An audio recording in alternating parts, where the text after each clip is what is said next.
Akong limang natukoy na mga pamamaraan kung paano nila i-float yung isang grand design to protect and shield the mastermind. Una, yung scapegoat strategy. Scapegoat strategy, okay. Hanap sila ng sino yung mapagbalingan nila.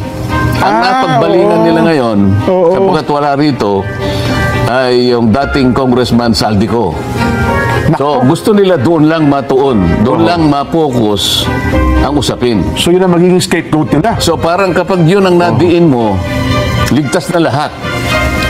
Pwede. Sana kung ma-establish natin, hanggang doon lang. Okay. Kaya lang, nagsisigaw ang mga ebidensya. Ito yung sinasabi ko sa iyo na pangalawa na undermining the whistleblower.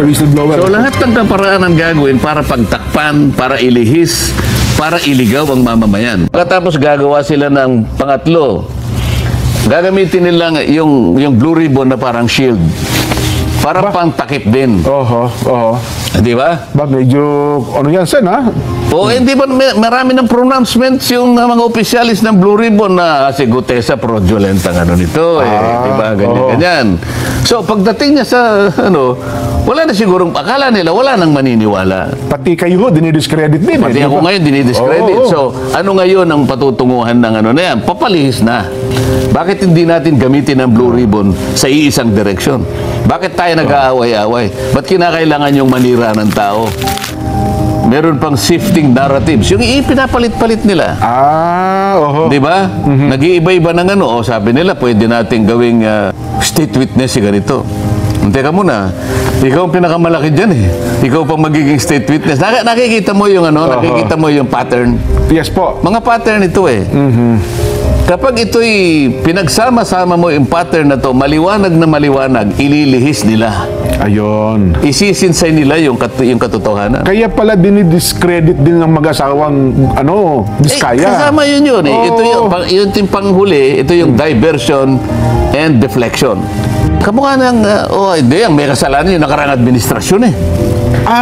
So yun ang diversion. Hindi ba pinipilit nilang palitawin dun sa mga naunang tumistigo? But teka muna, bakit ito lang yan? Paano yung between 2012 to ganito, 2016, between 2010 to 2016, nasaan yung mga yun? Yun ang diversion. Kaya pala, so ibig sabihin ngayon, teka muna, kasama ba sila sa 2025 na pati yung budget inilikot ninyo? Kasama ba sila ron? Kasama ba sila doon sa mga tumira ng program? Kasama ba sila doon sa allocable? Kasama ba sila sa leadership? Pinag-uusapan natin eh. One administration ago. So, pagsama-samahin mo itong pattern na to, iisang direksyon eh. Ililigaw natin. Para sa ganun, nakaiwas tayo.